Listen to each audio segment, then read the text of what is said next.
Bedford-Stuyvesant, but it could be Harlem or the South Bronx or any of the poor neighborhoods of the city. Some good buildings line these streets, but many, too many, are burning. Neighborhoods, as well as lives, are at stake. A special breed of men, such as those in Ladder Company 102 and Engine Company 209, are here to carry out a job whose very essence is danger. The danger of fires, the danger of false alarms, the dash to the emergency that doesn't exist. What follows is 24 hours in the lives of these men, guardians of a neighborhood being devastated by fire, a major cause of urban decay. An alarm has been signaled to Brooklyn headquarters. Engine 209 presses through traffic to the alarm box where someone has called for help. It's Friday, 3 p.m., and at the alarm box, there's not a sign of smoke or trouble. It's the beginning of a weekend, a time for trouble. It's apparent that it was a malicious false alarm. We so notified the dispatcher. False alarms, part of the routine, always costly and sometimes dangerous if a company is delayed in answering an alarm where people are burning to death.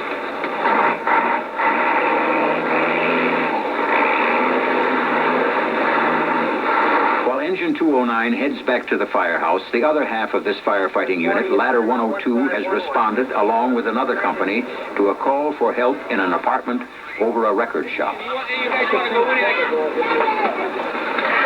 A small fire, but a tragic blow to the woman who lived there. What does she do now? She may find a temporary place to live, but her old home is gone. Landlords in this neighborhood tend to neither rebuild nor repair burnt-out apartments. Ladder 102 is half a dozen men plus an officer. Jimmy Spillane passed the lieutenant's exam. He earns about $4,000 more per year, and he gives the orders.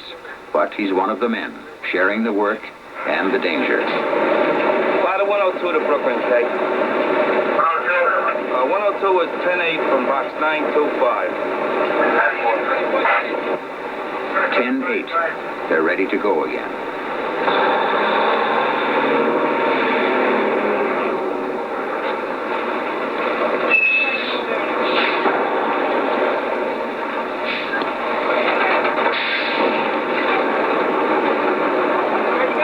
375 companies serve New York City.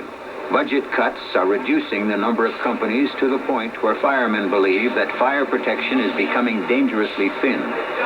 Ladder 102 and Engine 209 are out responding to alarms on an average of 20 times a day.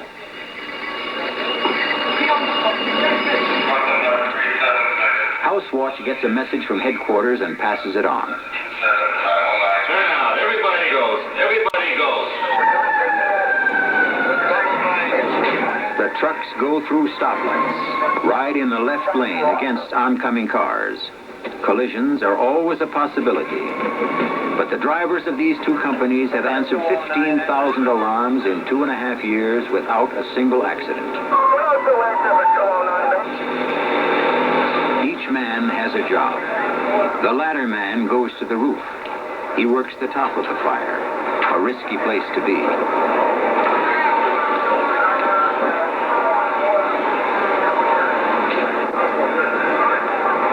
Lieutenant Spillane gives orders.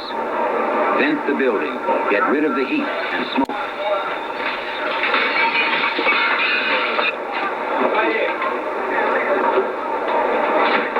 In any fire, even a minor one, the men worry about smoke more than heat.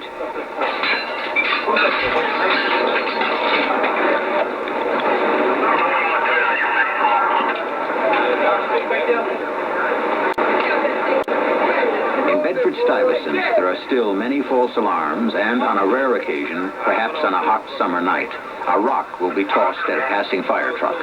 But attitudes have improved. This neighborhood is in trouble and knows it can depend on the fire department.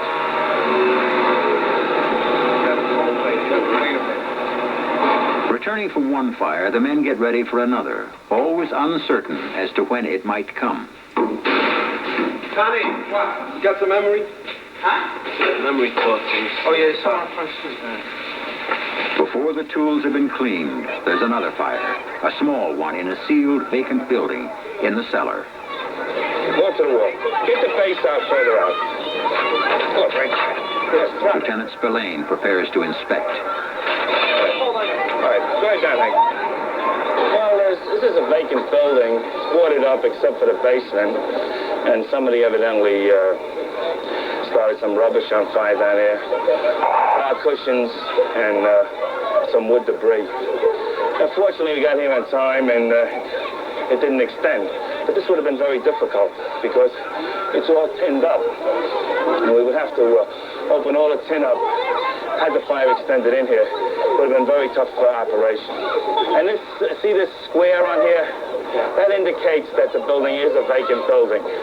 If we have a slash through it, or one line through it, it means that it's fire damaged. And if there's an X in it, it's a building that we shouldn't go into. In other words, the building has been damaged so much due to previous fires that it's in danger, would endanger us too much to go in it.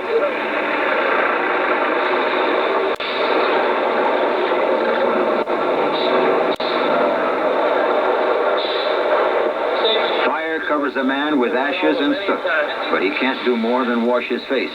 He must be clothed at all times. Wash, Joe, no bad.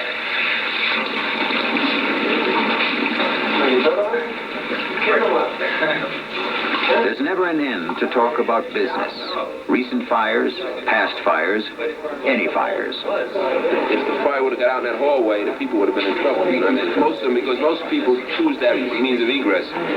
They have bars on the windows and stuff, right? They usually don't, a lot of times that's the only way they really got to get out. You know, when we were supposed to get those people out and they wouldn't go, and they yelled down and tell us that, get them out, and you come down, you try and get them out, and they don't get. And if that fire would have communicated over, we would have had some trouble, How do the men feel about working in this neighborhood? I feel I like working here. I get it's a challenge, and you get more satisfaction, I would say, than because you see people that don't have much to start with, and whatever you can do to help them it's good. It's great self-satisfaction to get out working down here.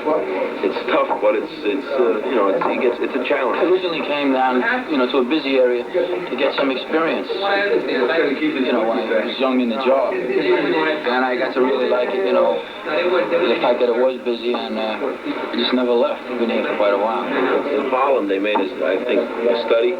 They asked the people about city services, and I think the fire department was the only one that they gave a plus to, that the people knew that if they pulled that box in 2 minutes, somebody would be there and help them. So they seem to relate to us more so than a lot of the other agencies, and they know guaranteed that somebody's going to be there right away, So we went to a guy, it was like in the middle of winter, 3 o'clock in the morning, he had a little leak in his kitchen, so he called us. There he gets a couple of companies out for a leak in the kitchen. As far as variety goes, I've been in on deliveries.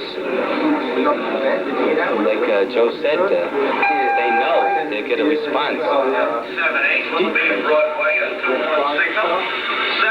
7-8 Willoughby and Broadway. Responding units, acknowledge 5. No good. The alarm is signaling another company. The day shift ends, the night shift begins. The 6 p.m. crew will be on until 9 the next morning. Fall out for roll call. Fall out for roll call. All right, close intervals, 4 minutes. Count off. 1, 2, 3, 4. All right. Williams. Here. Kennedy. Here. Michael. Here. Carlson. Here. Chirillo. Yeah. Ready? Front. Haley. Yes. Dolan. Yeah. Finnemore. Yeah. Island. Yeah. Reichel. Yeah. Okay, we'll check the masks, the tools. Dave, check the source. Okay? Pull up.